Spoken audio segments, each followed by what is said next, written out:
제가 지금은 좀 덜한데 20대 중후반부터 30대 초반까지 구내염이 굉장히 심했습니다.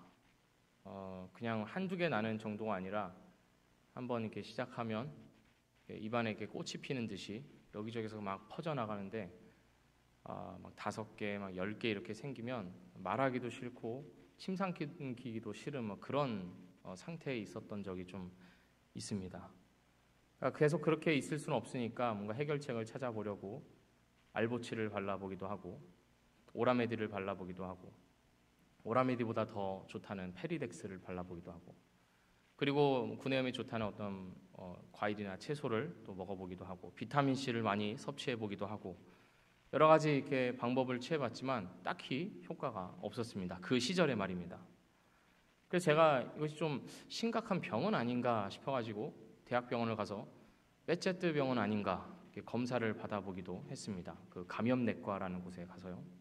근데 그것은 또 아니라고 하고 원인이 무엇인지 모른 채 계속 그렇게 힘들게 살았던 시절이 있습니다. 그런데 이제 제가 추천받아서 간 저 경상도에 있는 어떤 한 기능의학 병원에서 이제 저의 온 몸을 다 이제 피 검사와 소변 검사, 두발 검사 이런 걸 다 하더니 염증 수치가 굉장히 높게 나왔다고 하는 겁니다. 그리고 또 중금속이 또 많이 쌓여 있다고 하는 겁니다. 그래서 제 20대 동안에 또 뭐 막 살았던 그런 생활 습관으로 인하여서 쌓여졌던 어떤 중금속이나 아니면 염증 수치 뭐 그런 것들로 인해서 그런 현상을 제가 겪었던 것입니다. 그러니까 면역력이 굉장히 낮아져 있었던 것이죠.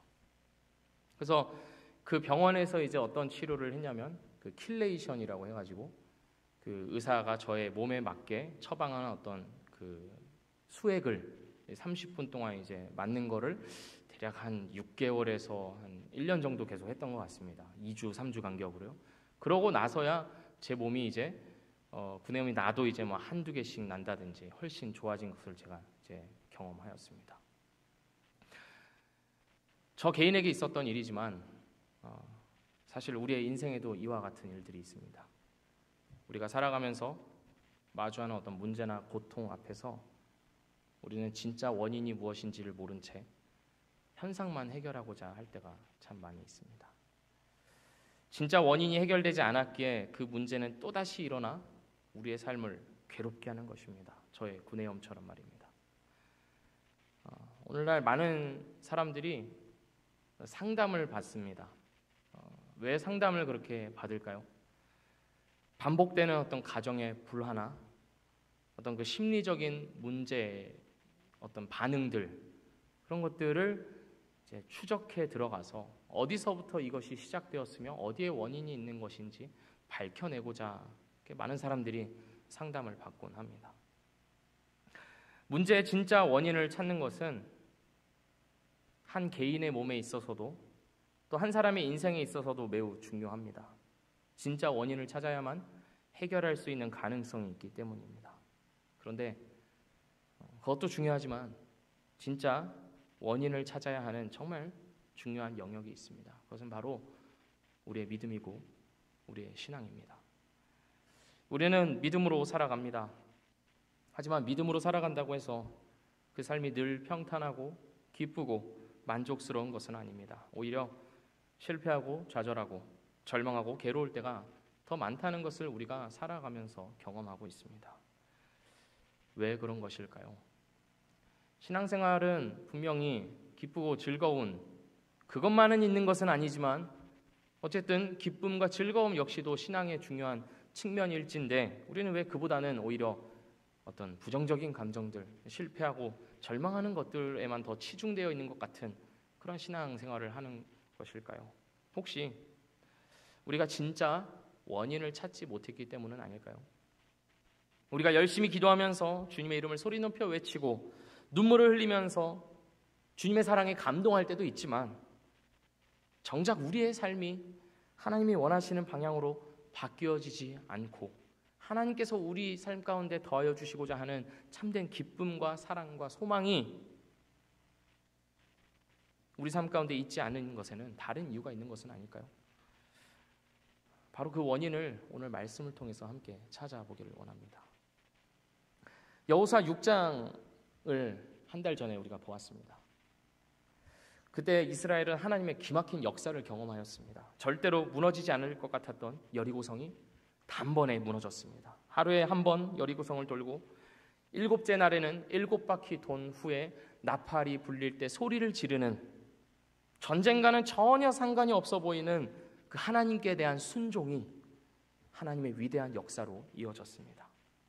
하나님은 그 여리고 사건을 통하여서 전쟁이 칼과 창에 있지 아니하고 오직 하나님께 달려있다는 것을 이스라엘에게 똑똑히 확인시켜 주셨습니다. 가나안 땅에 들어온 이스라엘은 여러 차례 하나님의 기적적인 역사를 체험했습니다. 여리고를 정탐하러 간 정탐꾼들이 잡힐 위기에 처했지만 하나님께서 준비시켜 주신 라합으로 인해 기적적으로 목숨을 건졌고 그들은 성공적으로 정탐 임무를 마쳤습니다. 요단강 사건도 마찬가지입니다. 1년 중 물이 가장 세차게 흐르는 그 요단강 물을 건넌 것도 하나님의 역사였습니다. 하나님의 임재를 상징하는 언약궤를 맨 제사장들의 발이 강물에 닿았을 때 흐르던 물이 멈추어 섰고 강바닥은 마른 땅이 되어서 모든 백성들이 무사히 건넜습니다. 그리고 그 하나님의 역사의 절정은 조금 전 말씀드린 바와 같이 여리고성에서도 펼쳐졌습니다. 이처럼 이스라엘은 승승장구해왔습니다. 자신감이 하늘을 찔렀을 것입니다. 하나님이 우리와 함께 하신다. 우리가 어디를 가든지 하나님이 역사해 주시고 승리를 주신다. 이제 저 가나안 땅을 향해서 들어가기만 하면 된다. 우리는 할 수 있다 하면서 군의 사기가 어느 때보다도 더 높았을 것입니다. 그리고 이어지는 아이성 전투를 앞두고도 그 자신감이 그대로 묻어나오는 것을 우리가 확인할 수 있습니다. 7장 3절입니다. 아이성을 정탐한 정탐꾼들이 여호수아에게 하는 말입니다. 여호수아에게로 돌아와 그에게 이르되 백성을 다 올라가게 하지 말고 2-3천 명만 올라가서 아이를 치게 하소서. 그들은 소수이니 모든 백성을 그리로 보내어 수고롭게 하지 마소서. 여리고에 비하면 아이성의 규모는 매우 작았습니다. 정탐꾼들은 아이성 정도면 2-3천 명만 보내도 어렵지 않게 정복할 수 있을 것이라고 판단했습니다. 그 이유가 무엇입니까? 그들은 소수이기 때문입니다. 전쟁에서는 쪽수가 많은 쪽이 대체로 유리합니다. 물론 전략이나 군대의 훈련 정도, 그런 다른 것들에 따라 변수가 발생하기도 하지만 어쨌든 적은 쪽보다는 많은 쪽이 유리한 것은 사실입니다. 정탐꾼들은 그 이야기를 하고 있는 것입니다. 우리가 많고 저쪽은 적다. 그렇기 때문에 우리가 이긴다. 다 갈 필요도 없다. 적으면 2,000명, 많으면 3,000명이면 충분하다. 2-3,000명쯤이라고 말하는 것으로 봐서는 정탐을 제대로 하지 않았을 가능성도 있다라고 말하는 학자도 있습니다. 언제부터 이스라엘이 숫자를 믿고 전쟁을 치루었겠습니까? 여리고성이 숫자로 이긴 전쟁이었습니까? 이스라엘이 여리고에서 승리했던 것은 자신들에게 근거가 있지 않았습니다. 어디를 봐도 이스라엘의 힘과 능력으로 이루어낸 일이 아니었습니다. 전적으로 하나님께서 하신 일이었습니다. 하지만 아이성 전투에서 이스라엘은 하나님을 앞세우지 않습니다. 정탐꾼들도 그렇게 하고 있고 그 말을 들은 여호수아도 하나님께 묻는 그런 액션을 전혀 취하지 않습니다. 그저 쪽수만 믿고 이 전쟁에 자신감을 갖고 임하고자 합니다. 그 결과가 어떻게 되었습니까? 5절 말씀입니다. 아이 사람이 그들을 36명쯤 쳐 죽이고 성문 앞에서부터 스바림까지 쫓아가 내려가는 비탈에서 쳤으므로 백성의 마음이 녹아 물같이 된지라. 이스라엘은 아이성 전투에서 대패합니다. 무려 36명이나 죽임을 당합니다. 스바림까지 쫓아가 내려가는 비탈에서 쳤다 하는 이 문구에서 볼 수 있듯이 이스라엘은 완전히 겁에 질려서 도망가고 있고 아이성 사람들은 기세가 등등하여 이들을 뒤쫓아가면서 죽이고 있는 것입니다. 전쟁에서 사람이 죽는 것은 흔한 일인데 36명 정도야 죽을 수 있는 거 아니냐라고 생각할 수 있겠지만 여리고성 전투에서는 사상자가 단 한 명도 있지 않았다는 점을 생각한다면 이 36명의 사상자는 충격적인 숫자입니다. 하지만 36명이 죽었다는 것보다 더 치명적인 결과는 이스라엘 백성들의 마음이 녹아서 물같이 되었다는 것입니다. 다시 말해 공포에 질리고 두려움에 벌벌 떨기 시작했다는 것입니다. 이제 그 가나안 땅 정복의 첫걸음이 되는 여리고성 하나를 정복했을 뿐인데 앞으로 치루어야 할 전쟁이 너무나도 많고 차지해야 할 땅이 앞에 쫙 펼쳐져 있는데 군대의 사기가 완전히 떨어졌습니다. 심지어 그들은 하나님을 의심하기 시작했습니다. 하나님이 함께 하시겠다고 했는데, 이 땅을 주시겠다고 했는데 그 하나님은 어디 가신 건가? 더 이상 우리와 함께 하지 않으시는 건가? 우리만 이 가나안 땅에 덩그러니 떨어뜨려 놓고 우리를 버리신 것은 아닌가? 하는 의심이 이스라엘 진영 사이에 돌기 시작했다는 것, 이것이 가장 큰 문제였습니다. 여호수아는 참담한 심정으로 하나님 앞에 나아갑니다. 6절 말씀입니다. 여호수아가 옷을 찢고 이스라엘 장로들과 함께 여호와의 궤 앞에서 땅에 엎드려 머리에 티끌을 뒤집어 쓰고 저물도록 있다가, 옷을 찢고 죄를 뒤집어 쓰면서 하나님 앞에서 자신의 슬픔과 고통을 표현합니다. 그러면서 나오는 이 기도를 한번 들어보십시오. 7절입니다. 이르되 슬프도소이다 주 여호와여, 어찌하여 이 백성을 인도하여 요단을 건너게 하시고 우리를 아모리 사람의 손에 넘겨 멸망시키려 하셨나이까? 우리가 요단 저쪽을 만족하게 여겨 거주하였다면 좋을 뻔하였나이다. 여호수아가 지금 무슨 말을 하고 있는 것 같습니까? 어디서 많이 들어본 말 같지 않습니까? 광야 생활을 하던 이스라엘 백성들이 정탐꾼들의 말을 듣고 나서 우리는 이제 망했다, 우리는 다 메뚜기 같아서 저 땅에 들어가면 다 죽는다 하면서 원망했던 것과 비슷한 말을 하고 있습니다. 그때 이스라엘 백성들은 우리가 차라리 애굽에 있었다면 좋았겠다라고 말하였지만 여호수아는 그 대신 요단강을 건너기 전에 미리 차지했던 그 요단강 건너기 전에 있었던 그 땅에 우리가 그냥 있었다면 좋았겠다 이러고 말하고 있습니다. 그렇습니다. 여호수아는 지금 하나님을 원망하고 있습니다. 하나님께서 우리와 함께하지 않으셨기 때문에 우리가 망하게 되었다고 하나님을 지금 탓하고 있습니다. 여호수아의 나머지 기도를 또한 들어보십시오. 8절과 9절입니다. 주여, 이스라엘이 그의 원수들 앞에서 돌아섰으니 내가 무슨 말을 하오리이까? 가나안 사람과 이 땅의 모든 사람들이 듣고 우리를 둘러싸고 우리 이름을 세상에서 끊으리니 주의 크신 이름을 위하여 어떻게 하시려 하나이까 하니. 여호수아는 지금 이렇게 말하고 있는 겁니다. 하나님, 이제 어떻게 하실 겁니까? 하나님, 저는 할 말이 없습니다. 하나님, 우리 뒤통수를 이렇게 치셨습니다. 우리가 하나님의 이름으로 여기까지 왔는데 우리가 망해버린다면 하나님의 이름은 어떻게 되는 것입니까? 하나님, 이제 어떻게 하실 겁니까? 아주 강한 어조로 하나님을 협박하듯이 지금 말하고 있는 것입니다. 그런데 그에 대한 하나님의 응답이 무엇입니까? 10절과 11절 말씀을 제가 읽겠습니다. 여호와께서 여호수아에게 이르시되 일어나라, 어찌하여 이렇게 엎드렸느냐? 이스라엘이 범죄하여 내가 그들에게 명령한 나의 언약을 어겼으며 또한 그들이 온전히 바친 물건을 가져가고 도둑질하며 속이고 그것을 그들의 물건들 가운데에 두었느니라. 하나님은 말씀하십니다. 어찌하여 이렇게 엎드렸느냐? 그렇게 슬퍼 울면서 기도할 때가 아니라는 것입니다. 울고 불고 할 때가 아니라 지금은 너희 안에 도사리고 있는 죄를 해결할 때라고 말씀해 주십니다.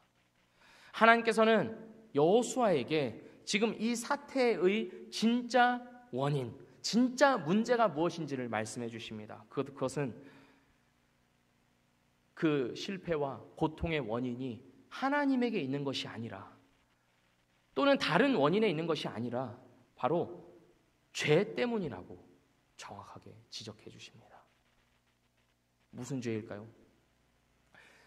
여호수아 6장 17절에서 18절을 보면 하나님께서 여리고성을 이스라엘에게 주시기 전에 말씀하신 것이 있습니다. 그것이 뭐냐면 바로 헤렘이라는 것입니다.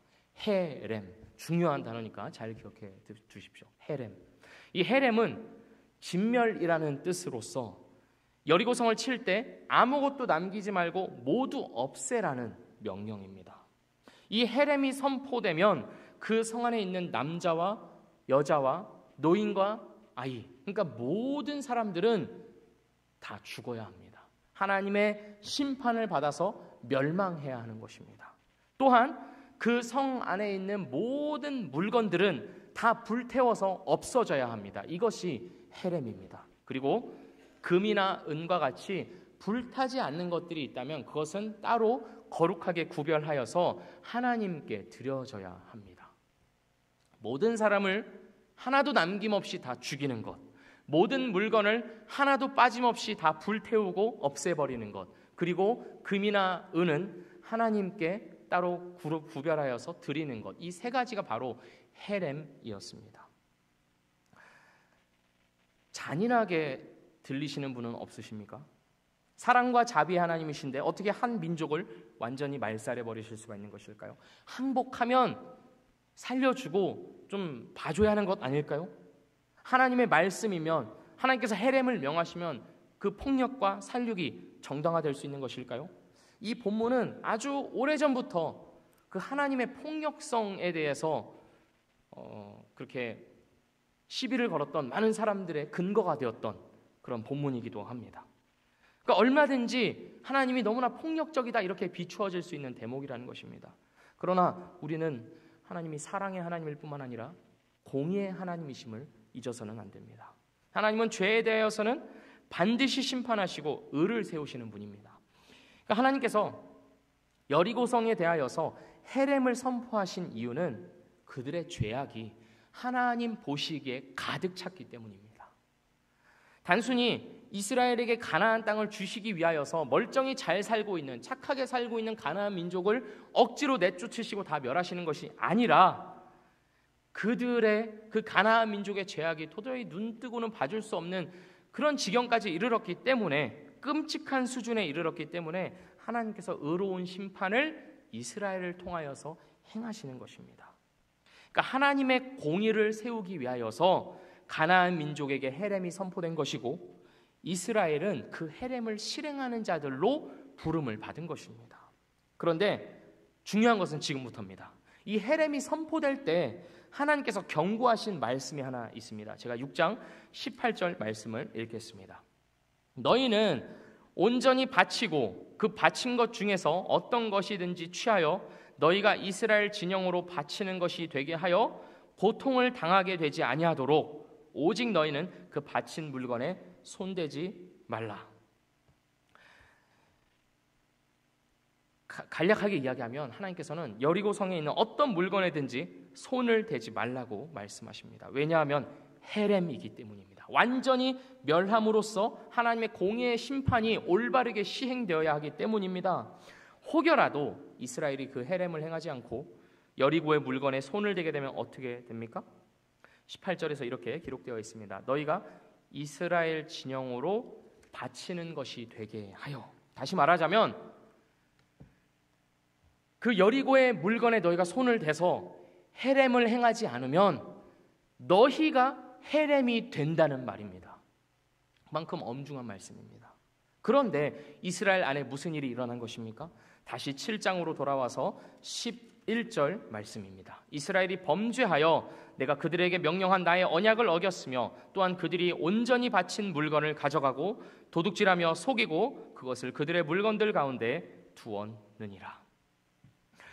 이스라엘이 하나님의 헤렘을 온전히 수행하지 않음으로 인해 이스라엘이 헤렘의 대상이 되어버린 것입니다.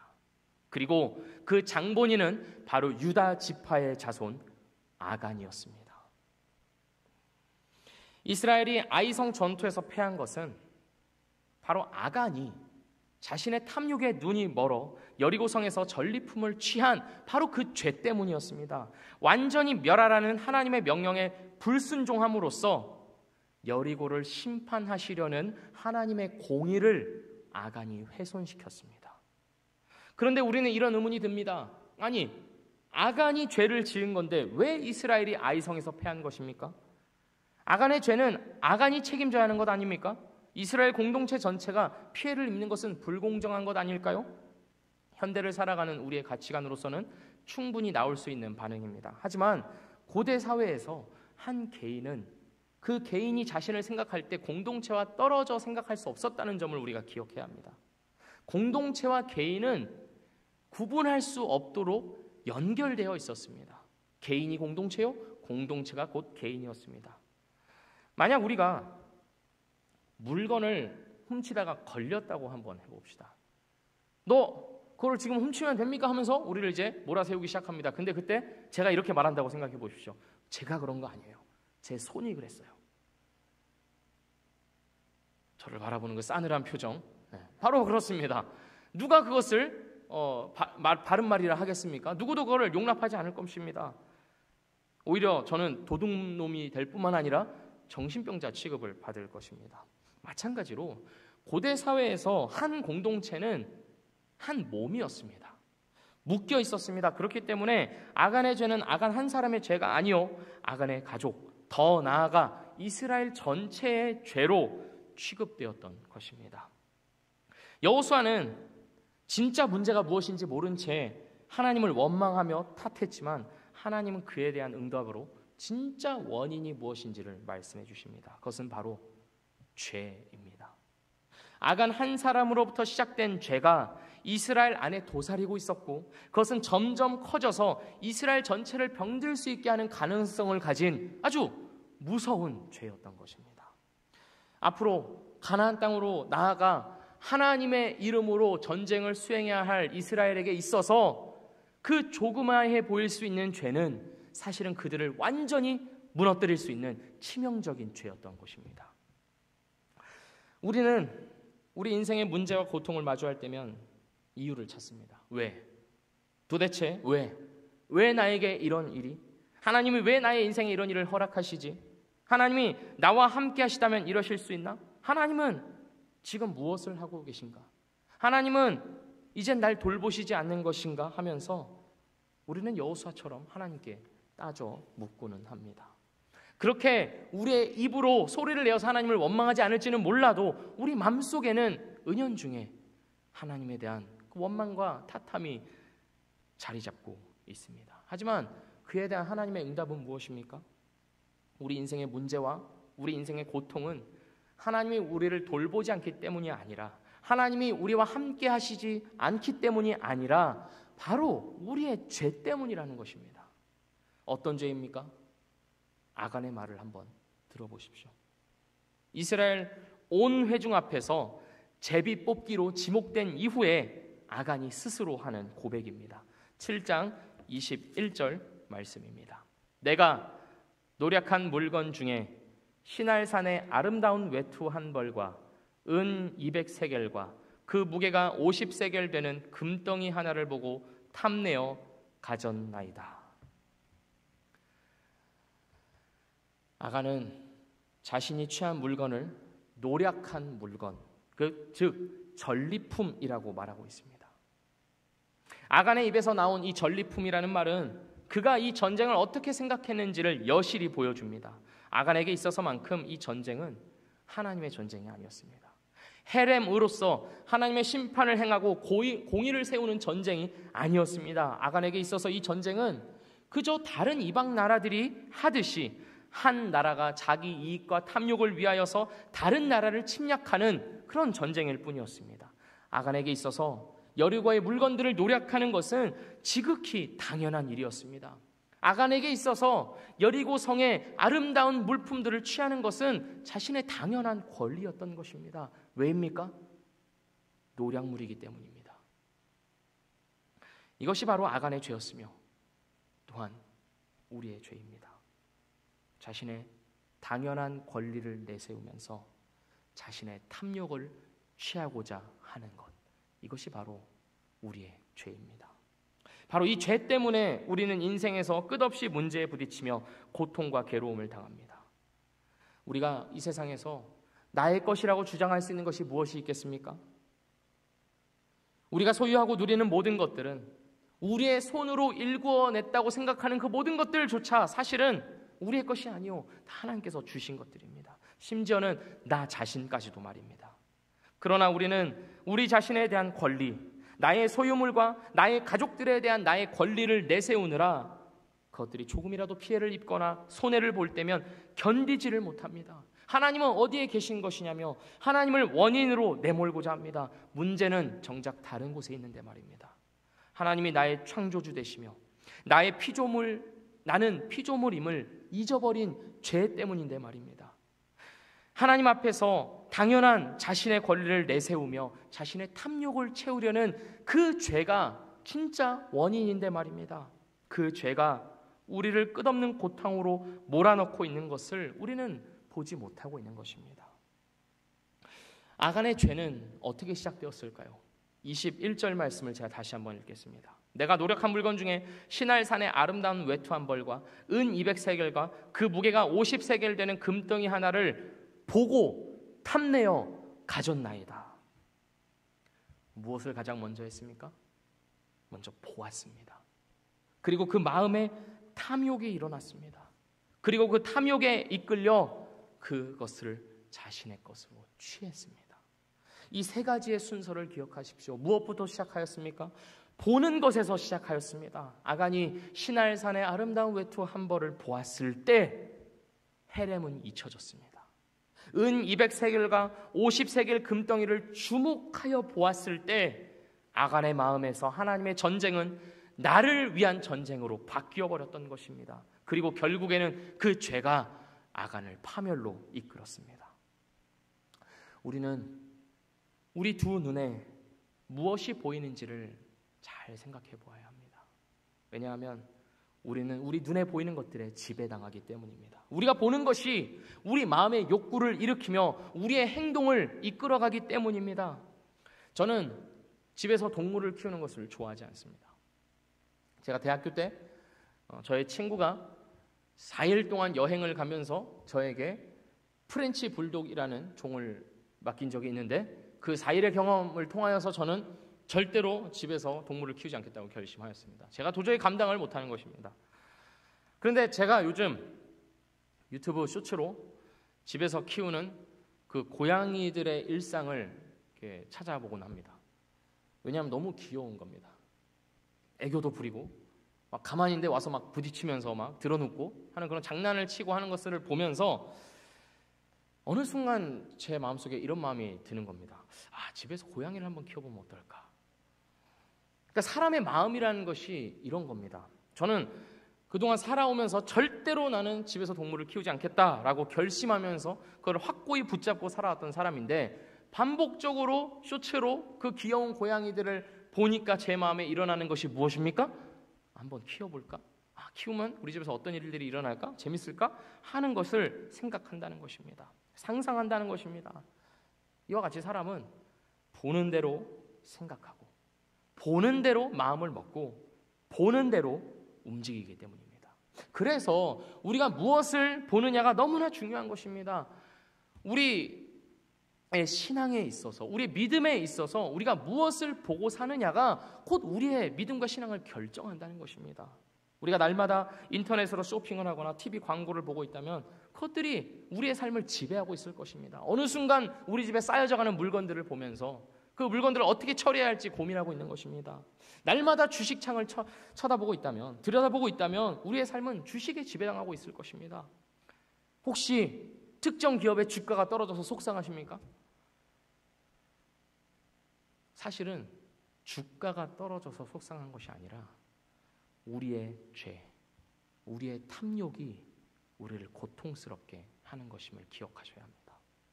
우리가 주님께 지배당하기 위하여서는 우리가 무엇을 보아야겠습니까? 주님의 말씀입니다. 우리 두 눈에 보이는 것이 주님의 말씀이어야 하며 우리 마음에 자리 잡고 있는 것이 주님의 말씀이어야 합니다.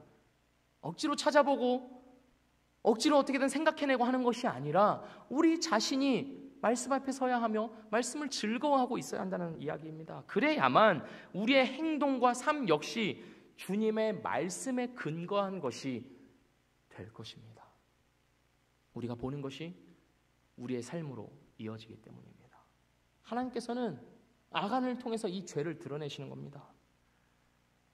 우리가 이 죄를 직시하고 깨닫기를 원하시는 겁니다. 오늘 본문 말씀을 보면 이스라엘 공동체 전체를 모아놓고 제비뽑기를 하게 함으로써 하나님은 아간을 지목하시고 아간의 죄가 온 회중 앞에 드러나게 하십니다. 왜 그렇습니까? 이 죄가 확실하게 드러나야만 비로소 이 죄가 해결될 수 있기 때문입니다. 하나님께서는 그래서 이 죄를 끝까지 추적하시는 것입니다. 그 죄를 가지고 이스라엘이 가나안 땅으로 나아가지 못하도록, 이 죄를 깨달도록 아이성의 전투에서 패배도 허락하시고 너무나 가슴 아프지만 36명이라는 사상자도 그들 가운데 주실 수밖에 없었던 것입니다. 그렇지 않으면 더 많은 사상자, 아니 이스라엘 공동체 전체가 파멸로 갈 위험에 처해 있었기 때문입니다. 사랑하는 성도 여러분, 우리가 인생의 문제와 고통 앞에서 하나님께 구해야 할 것이 무엇일까요? 바로 우리의 죄를 드러나게 해달라고 구하는 것입니다. 이 고통의 시간 앞에서 하나님 앞에 나의 죄가 드러나게 하시고 그것을 깨닫게 해달라고 구하는 것입니다. 하나님 앞에서 내가 나의 당연한 권리를 주장하고 있었던 것은 무엇인지, 나의 탐욕은 무엇인지, 내가 무엇을 보고 무엇에 지배당하고 있는지 그 진짜 원인이 드러나야만, 밝혀져야만 해결될 수 있기 때문입니다. 우리는 이 밤에 하나님의 은혜를 구하여 이 자리에 온 우리는 그 은혜를 얻기 전에 먼저 우리의 죄가 하나님 앞에 낱낱이 밝혀지기를 구해야 할 것입니다. 그 죄를 똑바로 보게 해달라고, 직시하게 해달라고 먼저 구해야 할 것입니다.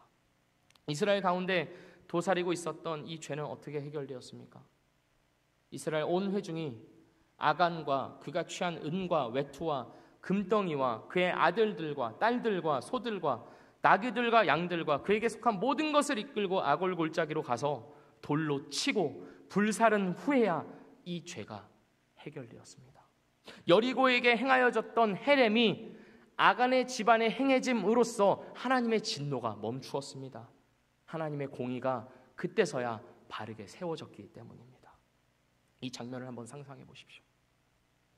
아간과 그의 가족들은 이스라엘 공동체 안에서 함께 먹고 마시던 친족이었고 또한 친구였습니다. 함께 울고 함께 웃으며 인생의 대소사를 함께하던 동료들이었습니다. 그런데 어떻게 이들에게 돌을 던지고 불사를 수 있겠습니까? 하실 수 있으시겠습니까? 이스라엘 공동체보다도 아마도 덜 끈끈할 우리 교회 공동체 안에서 누구 한 명이 지목되어서 그 사람을 돌로 치고 불살아야 한다면 그것이 우리 안에서 가능한 일이겠습니까? 거기까지 가지 않더라도 그 사람을 완전히 정죄하고 교회에서 내쫓아야 된다 이렇게 간다면 우리가 누가 나서서 그것을 행할 수 있겠습니까? 결코 쉬운 일이 아닙니다. 인간적인 정으로서도 그것은 할 수가 없는 일입니다. 하지만 오늘 말씀을 보면 이스라엘은 눈물을 머금고 그들 안에 있는 이 죄악의 씨앗을 잘라버려야 했습니다. 더 이상 다른 사람들까지 해렘을 당하지 않도록 아간의 집을 완전히 멸해야 했습니다. 이것은 굉장히 비인간적인 일입니다. 하지만 남은 공동체가 살기 위해서는 그들을 죽임으로써 죄를 완전히 제거해야 했습니다. 그리고 그 죄가 해결된 후에야 이스라엘은 다시금 하나님의 언약 백성됨을 회복하였고 가나안 땅을 향해 나아갈 수 있었습니다. 사랑하는 성도 여러분, 하나님께서 이와 동일한 일을 행하셨음을 기억하십시오. 하나님은 자기 아들에게 이러한 비인간적인 일을 행하셨습니다. 그런데 그 비인간적인 그 일로 인하여서 우리가 살았습니다. 하나님을 거부하고 나의 권리를 내세우기만 하는, 당장 심판을 받아 영원한 형벌을 받아 마땅한 우리의 죄를 자기 아들에게 옮기시고 그 아들에게 모든 저주와 형벌을 쏟아 부으셨습니다. 아간은 자기의 죄로 인하여서 죽었지만 하나님의 아들 예수님은 아무 죄도 없으심에도 불구하고 모든 죄에 대한 책임을 죽음으로써 감당하셨습니다. 하나님은 자기 아들을 향하여서 끔찍한 살육, 바로 헤렘을 행하셨습니다. 그럼으로써 우리를 살리셨습니다. 우리를 멸망시켜야만 하나님의 공의가 바로 세워지지만 예수 그리스도의 죽음으로 인해 하나님의 공의가 성취되었고 따라서 우리는 하나님의 사랑받는 자녀요 백성이 될 수 있었습니다. 따라서 이제 우리는 예수 그리스도를 의지하여 늘 하나님 앞으로 나아가야 합니다. 예수 그리스도에게 헤렘을 행하심으로써 우리를 살리신 하나님이 이제 우리의 삶을 하나님 앞에 드리라고 명하시는 것입니다. 로마서 12장 1절 말씀입니다. 그러므로 형제들아 내가 하나님의 모든 자비하심으로 너희를 권하노니 너희 몸을 하나님이 기뻐하시는 거룩한 산 제사로 드리라. 우리의 삶이 하나님 앞에 완전히 헌신된 삶으로 드려지지 않고 있다면 우리는 하나님 앞에 회개해야 합니다. 내가 하나님 앞에서 받은 사랑이 희미해지지는 않았는지, 또는 내가 하나님의 그 사랑과 은혜를 더 이상 신뢰하지 않고 있는 것은 아닌지 돌아보아야 하는 것입니다. 어느샌가 하나님의 말씀 가운데 계시된 하나님의 사랑보다 내가 이 세상에서 보고 듣는 것들이 더 중요해지지는 않았는지, 내가 보고 탐내어 가지는 것이, 내가 보고 탐내어 가지고자 하는 것이 예수 그리스도가 아님으로 인하여서 우리는 회개해야 합니다. 회개하지 않는 한, 우리의 마음의 유일한 소원이 예수 그리스도가 되지 않는 한, 우리 마음에 갈망하는 바가 예수 그리스도의 사랑과 은혜가 아니라면 우리는 심판받아 멸망할 것입니다. 반드시 우리는 멸망할 것입니다. 그러나 참된 마음으로 회개하며 하나님을 붙잡고 의지할 때 예수 그리스도께서 우리를 위하여 베풀어 주신 그 사랑과 하나님께서 공의를 세우시기 위하여서 자기 아들에게 쏟아부으신 그 죽음을 우리가 붙잡는다면, 의지한다면 우리는 새롭게 하시는 하나님의 은혜와 사랑을 맛볼 것입니다. 우리는 우리의 평생 이러한 삶을 살아가야 합니다. 하나님 한 분만을 사랑하는 삶, 다른 그 어떤 것보다 예수 그리스도 한 분을 더 즐거워하고 기뻐하는 삶입니다. 우리의 삶이 그렇게 지어져 가기를 축복합니다. 하나님께서 우리를 그 자리로 부르셨습니다. 이 세상에 우리 눈에 보이는 것들, 들리는 것들에 의해서 우리 삶이 이끌려 다니는 것이 아니라, 그것들을 소원하며 살아가는 것이 아니라, 그것들을 이루는 것을 우리의 목적으로 삼는 것이 아니라, 하나님 바로 그분 한 분을 목적으로 삼으라고 우리에게 이 삶을 허락하셨고 이 삶을 우리에게 더하여 주셨습니다. 예수 그리스도의 사랑을 그것 때문에 우리에게 알려주신 것입니다. 그 사랑을 받았으니 그 사랑을 누리면서 살아가다가 천국 가라 하는 것이 아니라, 내가 원하는 대로 살아가다가 천국 티켓 가지고 들어가라 하는 것이 아니라, 이제는 구원받은 자로서 너의 삶을 완전히 하나님께 드림으로써 살아가라고, 그것이 너에게 가장 복된 삶이며 그것이야말로 하나님이 우리에게 뜻하신 바라고 우리에게 명하시는 것입니다. 예수 그리스도를 닮아가는 것입니다. 우리 자신이 예수 그리스도처럼 변하여져 가는 것입니다. 우리의 인격과 성품이 그분을 닮아서 거룩하게 지어져 가는 것입니다. 그리하여서 하나님 앞에 섰을 때 흠잡을 것 없는 영광된 찬송으로서 지어져 가는 그러한 목적을 하나님께서 우리에게 가지고 계시는 것입니다. 그 목적에 따라 살아가시는 우리 모두가 되기를 주의 이름으로 축복합니다. 말씀을 맺습니다. 우리는 우리 인생에 닥친 문제와 고통 앞에서 하나님을 원망하고 탓하는 대로 나아가곤 합니다. 하지만 진짜 문제는 바로 우리의 죄에 있다는 사실을 기억하고 우리는 그 죄를 깨닫게 해달라고 구해야 합니다. 또한 우리는 자기 권례를 내세우고 누리고자 하는 욕망을 내려놓고 우리의 모든 것이 하나님의 것임을 인정하며 회개해야 합니다.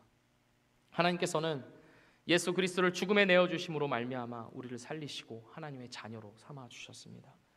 그 사랑을 받은 우리들은 이제 하나님 한 분만을 사랑하고 그분을 위해 우리의 모든 삶을 바침으로써 살아가야 합니다. 그것은 곧 하나님 한 분만을 사랑하는 삶입니다. 마지막으로 권면합니다. 아간의 죄는 아간 개인 한 사람의 죄였지만 하나님께서는 그 죄를 이스라엘 공동체 전체에게 물으셨다는 것을 기억하십시오. 마찬가지로 우리는 우리가 속한 이 공동체 안에서의 죄악을 마주할 때 그것에 대한 책임을 같이 지는 자들이라는 것을 기억하십시오. 우리는 운명 공동체입니다. 가족과 교회 안에서 하나님 없음을 발견할 때, 죄악들을, 그 죄악의 흔적들을 우리가 발견할 때 그것을 지적하지 마십시오. 교정의 대상으로 여기지 마십시오. 왜냐하면 나 역시 온전하지 않으며 의로운 자가 아니기 때문입니다. 그 대신 함께 아파하고 함께 눈물 흘리고 함께 그 고통을 받으십시오. 그것이 바로 공동체입니다. 우리 자신이 또한 우리 미랄교회 공동체가 이렇게 하나님 앞에 온전히 바쳐져서 거룩하고 아름답게 지어져 가기를 주의 이름으로 축복합니다. 하나님께서 이 일을 우리 가운데 행하고 계심을 믿으며 함께 나아갑시다. 기도하겠습니다. 하나님 아버지, 아간 한 사람의 죄악으로 인하여서 이스라엘 전체가 아이성에서 패함으로 인하여 그들이 도대체 문제가 무엇이냐며 하나님 앞에 부르짖었지만 하나님은 그 죄 때문에 이 모든 일이 일어났다고 지적하여 주셨습니다. 하나님, 이처럼 우리 삶 가운데에도 우리의 죄를 바로 보게 하여 주셔서 우리의 죄가 하나님 앞에 해결되는 은혜를 더하여 주시옵소서. 밝히 드러내 주시고 아프지만 부끄럽지만 그것을 보게 하여 주셔서 하나님 앞에 회개하여 돌이키는 하나님의 백성으로서 지어져가는 복이 우리에게 있게 하여 주시옵소서. 예수님의 이름으로 기도합니다. 아멘. 우리 시간 함께 찬양하고